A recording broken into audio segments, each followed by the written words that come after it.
Hello and welcome back to another episode of Critical Reactions with your host Bryan. It is Monday, new week, new theme. This time we're checking out any music that isn't rock or metal. Sometimes it's nice just to get away from those and find some other styles of music to explore. We're going to kick this off though with some Prodigy, which while not being rock or metal, certainly captures some of the vibes of rock and metal, at least with their heavy industrial sound, though I guess it's quite possible that the track we're looking at today, titled Breathe, doesn't capture that. Honestly, I've only heard like one or two Prodigy songs, and they've always kind of felt rockish to me, but there's a whole library of their works that I haven't been exposed to, and this might be one of them. This does come off of the 1997 The Fat of the Land album. Let's dive in and see what Prodigy is bringing to the table today.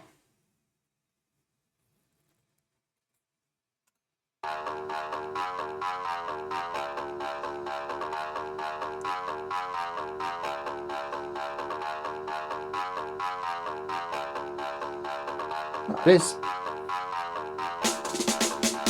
Yeah, it is 4/4. Just drone.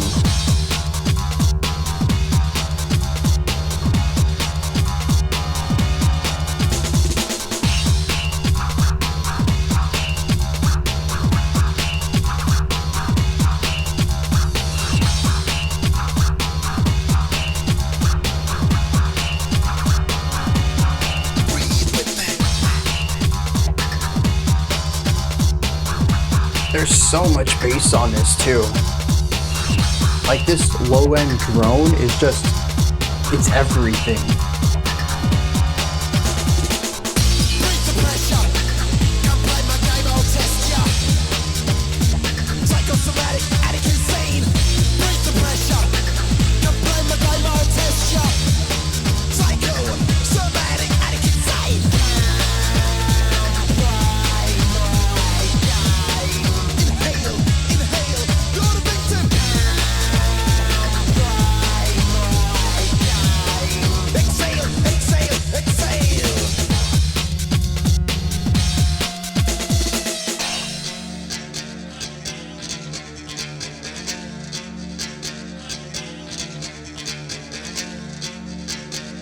It's very ominous and oppressive. There's a general darkness to this track.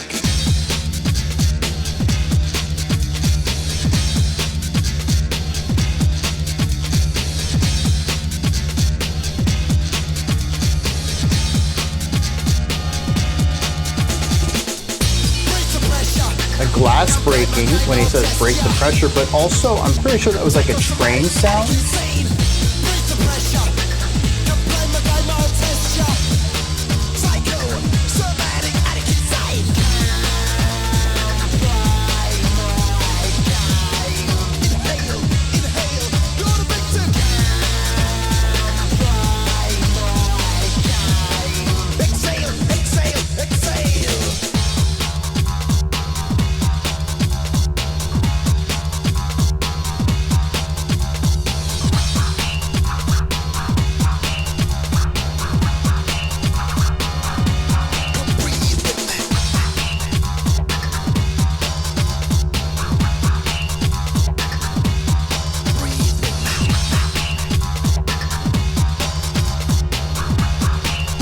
Very cool use of those sounds in order to create both melodic movement as well as horizontal movement.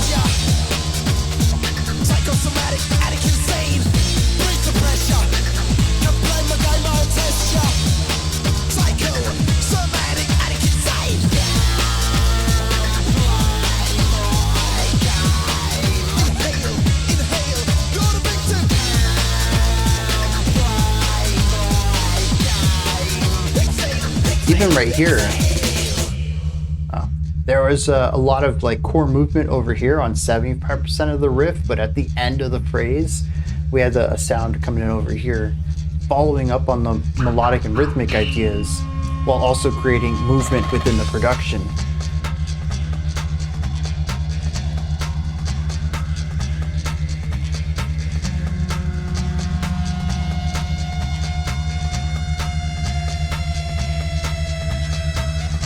lot of anticipation here, both with the building up of ideas, but even that one tone that came in was pitch bent.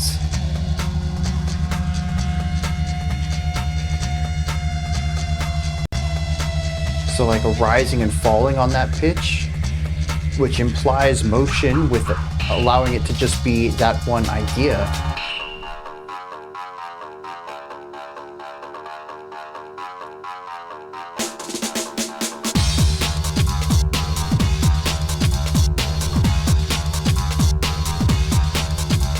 Wait, is the low end 2 pitches?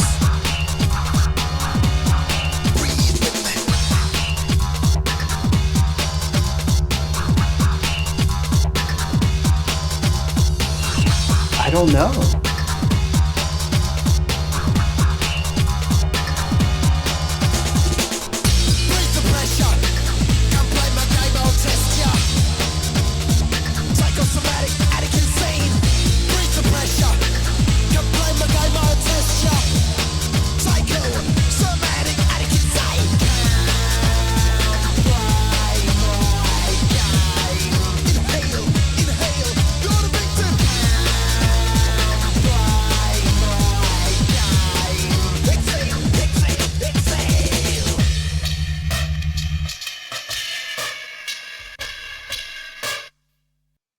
And presumably that goes into the next track.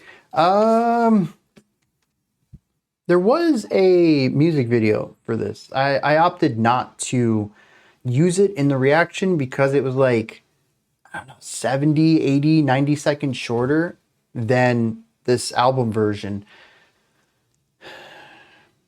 But I don't know that I would have any more appreciation or understanding of this track with that part cut out, because this song is just 3 ideas. We have a repeated phrase 1, which had the back and forth on the vocals, incredibly rhythmic between the two of them, lots of syncopated ideas. And then we have the second part, which was the bow, bow, bow, bow. Still the back and forth, but a bit of a slower pace getting through the 2 vocal lines. Musically, there's a little bit of difference between the 2 of these. And then the third section is the instrumental part that kind of didn't change too much on this track. And I suppose there is the ambient moments on here, that like the intro and like the section right before the end of the track with that a train passing sound that kind of starts low and gets quiet, starts lower in pitch, rises in pitch and lowers again. These sections, I think, do a great job at building intensity so that we can push into a more upbeat, energetic moment. They also create feelings of unease, which I think work really well in this track, as there is a darkness and weight throughout all of it. And so it does give us nice pacing through the song as we have lower intensity and higher intensity moments. But, as I think all of the ambient sections were unique within themselves, but they all achieved the exact same end goal. And there was I guess not so much, there was a minimal amount of ideas within them, and most of them used that train sound in some way or another that I don't know if it's worth talking about them individually. So what this song ends up feeling like to me is we have an A and a B. I'm just going to call them verse chorus, even though, like I said, it's repeated phrase 1 and repeated phrase 2. We have like a verse chorus, instrumental, low energy, verse chorus, instrumental, low energy. And that's how this song exists. I don't think there's a lot of lyrics to dive into, given that the verses and choruses are both relatively limited and heavily repetitious. So I suppose what I really want to bring up then is that it's dance music. I mean, I'm sure this is going to be labeled as industrial or something along those lines, given the production of it all, the heaviness, the weight, the sounds of the electronic instruments used. But at the end of the day, it has an incredibly consistent beat at the bottom of this track. You can just groove with it throughout the entirety of the song. There is a low-end drone, maybe. It might be two notes bouncing between them, but it's so low and such a wide tone that honestly it just sounds like just a single note over and over and over and over and over. At least to me, my low end hearing isn't great. I've told this anecdote before, but I have a 5-string bass. I played in a pop punk band a lifetime ago, it seems like. And I could tune all the strings by ear except my low string, the low B. I always had to get a bandmate to help me with that one because like the first 5 frets all sounded like the same pitch to me. I don't know why I can't hear, or I can't differentiate pitch once I hit like a certain wavelength, but yeah. So it's quite possible there is some minimal movement in there. I really tried to hear it at the end. I had like some sort of sonic illusion that there's more than one note there. I had called it a drone initially, but even as the song wrapped up, I'm not even 100% sure on that. It might still just be a drone, just a single note hit over and over and over on this really massive low tone that dominates so much of the mix. It almost feels too much to me. But it also gives it a very clear 90s vibe too. Really, really, really big bass was, to me, like a cornerstone of 90s industrials. So, for better or worse, I suppose, it's here. It takes up so much of the track. So we have the percussion, we have the bass, and then we have these other melodic devices. Now, I pointed out the one run that I thought was pretty neat, where we had one a little higher placed. We got that a couple times, a lower placed one on the right, and then this one over here. And then there would be like a moment of silence, like a couple of beats of nothing, of rest, and then it would start over again. We had this cool pattern where we kind of have this Hocket. Passing of the baton, where one instrument starts the melodic movement, and then another instrument continues it, and then another instrument continues it and wraps it up. So if it was all on one instrument, I mean, I guess it's kind of a Hocket. I always assume a Hocket ends up passing the baton back to another instrument at a certain point in time. I don't think it technically has to, though. It is a single melody split up between multiple instruments. It's just that each instrument has the melody for multiple beats, which usually Hockets are done in shorter spurts to make it feel less, turn giving, and it feels more like a conversation where you just have people interjecting and talking over one another, and somebody will try to finish someone else's sentence. You kind of have that moment where two voices are saying the same thing. And that sort of free form element is what I associate with the Hocket. But I suppose this is also the same thing. Multiple instruments coming together to trade off parts of a melody. Yeah. Okay. So this is a Hocket. And we have these 3 instruments playing it. If one instrument played the melody by itself, I don't think it would be as interesting. It isn't an incredibly moving melody line, but we have these instruments, the timbre changes as we get through this movement, but we also have the horizontal movement too as we move from the right side to the left, and the sonic illusion of moving from higher areas to lower areas. I think a lot of this comes from EQing of these instruments as well as the pitch of the instruments, but it still sounded like, at least on the right side, the idea starts high and then it drops lower and then it transitions over. That's a really cool idea there. And there's also the fact that some of this isn't pitched ideas to begin with, which kind of invalidates me calling it melodic. There's a lot of rhythmic stuff going on. I believe the first instrument is just record scratching. So the thing is that every instrument has a pitch. Even a snare drum has a pitch. They just aren't usually instruments like record scratching. Those are pitches, those are sounds, they have wavelengths. We can map out the pitches of the scratches themselves, but it's not something that you're going to go out of your way to create a pitched melody out of. And most melody requires pitch changes. If not, then you just have a rhythmic and textured idea. So it's kind of neat how I've been calling this a melody this whole time, despite it being made up of samples and scratches and, non-musical ideas. It still comes across, to me at least, as a melody, and a Hocket at that, which is just very cool to have in this track. Now, other than the instrumentation here, we have the vocals. And we have one guy with a bit more grit to him, one guy with a bit of a brighter sound. Maybe they're the same guy, I don't know. We'll find that out later. Actually, no.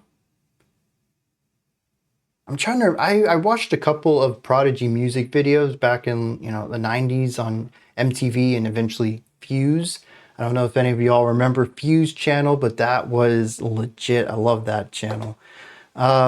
Anyways, I saw some music videos. I'm pretty sure Firestarter has two vocalists. Not Firestarter, Prodigy have two vocalists. Also, I'm seeing right here they're called The Prodigy. I've always thought they were just Prodigy. That's how I've called them. That's how I've understood their name to be. I wasn't shortening it for my own sake. I literally thought that was the name of the group. So anyways, I'm pretty sure they have two vocalists. And we have the two vocals here, constant back and forth. They do have a lot of textured rhythmic element to them. They are kind of sing-songy, where they're kind of spoken word, but there are some general pitches aimed for, though I would not call this pitched singing, not in the traditional sense of it. It does create enough movement and energy throughout this track and keeps the energy going. Honestly, without that part, it doesn't really work. I think even if you gave those melodies to other instruments, it wouldn't really come across as well as having these two people up here doing these two parts, bouncing back and forth between them, the call and response going on there. To me, it provides a lot of the electricity and it provides a human component to this track that gives it more energy than it would without. I suppose the last thing to bring up then is just atmosphere. I mentioned that the lower energy sections feel tense. I'm on edge listening to them. The sound of the train going by it does sound like a train going by. It has the rising and falling of volume and pitch, which follows along with the Doppler effect, but we don't have horizontal movement with it. It is a static placement. So that's quite interesting. It might not even be a train sound, but that's what my mind hears with the rising and falling volume of pitch and that specific timbre, the specific coloring of that sound. It reminds me of a train going by. But it's just generally eerie, generally on edge. It makes me anxious, and I think when we push that into the heavier parts, when we bring in the distorted instrumentation, not distorted, distorted, amplified, instrumentation, when we bring in the low bass sound that just kind of rumbles down here, this just feels intense and heavy and dark and moody, and honestly kind of, if there was a type of energetic brooding, I think this would match that vibe right there. I don't know what energetic brooding would look like. And this is only amplified once we bring in what to my ear sound like distorted guitars. I suppose it still could be synthesizers of some sort or keyboards, but the timbre sounds like a guitar being strung. So I don't know. Anyways, this just amplifies that energy even further. And so much of this song is dark dance music. Honestly, that's how I interpret it. When we're not dancing, we're tense and on edge. When we are dancing, we're being crushed by the ceiling. That's how this song feels like to me. And that's kind of what I expect from the Prodigy. I mean, even coming into this, I said that while this isn't rock or metal, I was pretty sure this was electronic music of some sort, they still kind of embody rock ethos and rock sounds. I didn't really grow up in a really big electronic atmosphere. I didn't really have any friends who were into dance music or electronic music or anything like that. But I did have people who enjoyed rock listen to the Prodigy. They've always kind of been that crossover band that even if you weren't into electronic music, you would be into them if you listened to radio rock. And so this song kind of doesn't surprise me on that realm, but it's also really close to rock, dude. And this was supposed to be a non-rock metal week. Still, though, it's a fine way to kick off the week, and I hope that we explore some very distinctly not rock or metal stuff later on this week. But we'll see where this week takes us. I've said week too many times. Let's check out some lyrics. Yeah, there's not a lot of lyrics here. The very first line that doesn't get repeated, oh, it does. It gets repeated once more in the song. It says, "Breathe with me."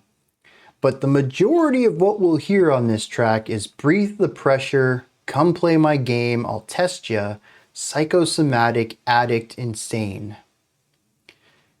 In the chorus, we have "come play my game" brought back from the verse. Then we have "inhale and inhale, you're the victim, exhale, exhale, exhale." I don't know what this means. The idea of addict, insane, come play my game, I'll test you, you're the victim, reads like our narrator is some sort of Jigsaw-esque serial murderer who really enjoys seeing someone else in that, well, I guess that they have control over. Play my game, breathe my pressure, you're my victim. There is a control element to all of this. There's also the demands. Inhale, exhale, and breathe with me. The narrator is demanding us, the audience, on what to do, how to do it, when to do it. That's what I get out of this very limited lyric set. However, Maxim, one of the vocalists, has stated that this song is about the energy that the Prodigy produces to its viewers. That "breathe with me" means to share my energy with everyone else. Yeah.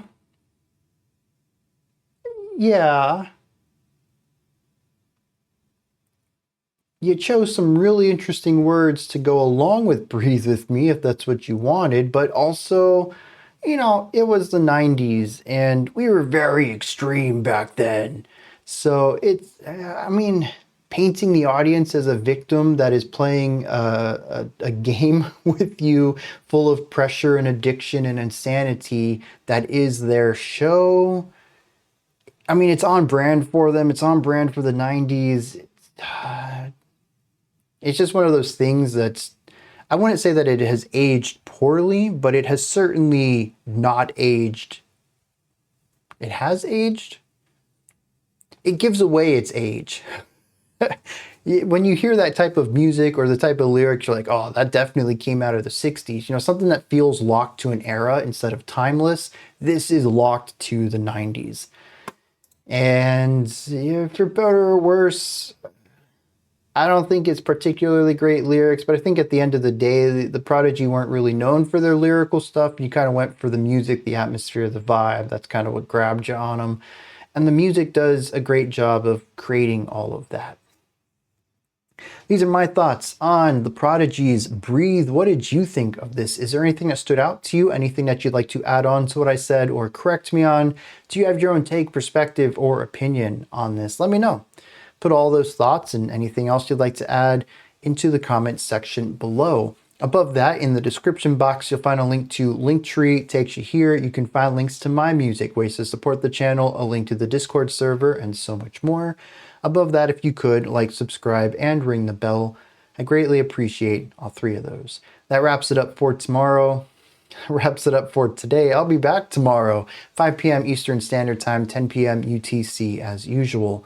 Until next time, remember to be critical, not cynical, of the music you listen to, and have a fantastic morning, afternoon, or evening, whenever you choose to watch my videos.